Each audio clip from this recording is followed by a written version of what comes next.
జరిగిన సార్వత్రిక ఎన్నికలలో ఆంధ్రప్రదేశ్ రాష్ట్రంలో పిఠాపురం నియోజకవర్గం కాకినాడ జిల్లాలో వైఎస్ఆర్సీపీ అభ్యర్థినిగా నాకు అవకాశం ఇచ్చారు. జగన్మోహన్ రెడ్డి గారికి నా హృదయపూర్వక ధన్యవాదాలు తెలియజేస్తున్నాం.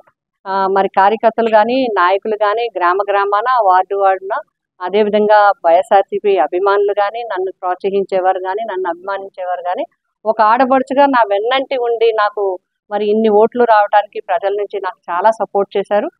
మరి చేసిన వారందరికీ కూడా నేను హృదయపూర్వకంగా ధన్యవాదాలు తెలియజేస్తున్నాను. అదేవిధంగా నాకు ఓట్లు వేసిన ప్రజలందరికీ కూడా హృదయపూర్వకంగా ధన్యవాదాలు. పిఠాపురం నియోజకవర్గ ప్రజలకి కూడా నా ధన్యవాదాలు తెలియజేస్తున్నాం. ప్రజా తీర్పుని మేమందరం కూడా గౌరవిస్తున్నాం. ఎందుకంటే ప్రజలు ఇచ్చిన తీర్పుని గౌరవించడం అనేది రాజకీయ పరంగా మా అందరి బాధ్యత. గెలుపోవటం అనేది రాజకీయాల్లో సహజం. ఒక్కొక్కసారి ఒక్కొక్క పార్టీ గెలుస్తుంటుంది. ప్రజలు ఎవరిని గెలిపించాలనుకుంటే అదే విజయం అవుతుంది.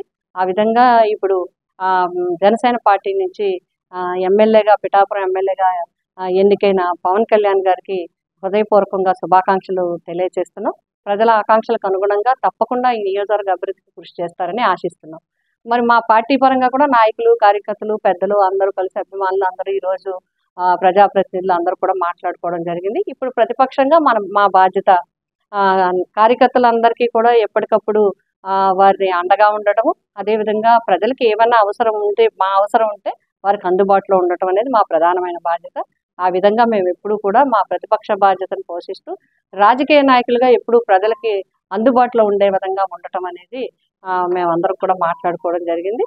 రాబోయే భవిష్యత్తు కార్యక్రమాలు, పరిస్థితులు, అక్కడ ఉండే కార్యక్రమాలు బట్టి మేము నిర్ణయించుకుని ముందుకు వెళ్తాం జరుగుతుంది. నీట్ 2024 ఫలితాల్లో జాతీయ స్థాయిలో సత్తా చాటిన రెజొనెన్స్ 720 మార్కులకు 715, 711, 705, 701, 700 వంటి టాప్ మార్కులతో పాటు ఎగ్జామ్ రాసిన ప్రతి ముగ్గురిలో ఒక్కరికి మెడికల్ సీట్ సాధింపజేసిన రెజొనెన్స్ హైదరాబాద్ క్యాంపస్ లో నీట్ లాంగ్ టర్మ్ అడ్మిషన్స్ జరుగుతున్నవి.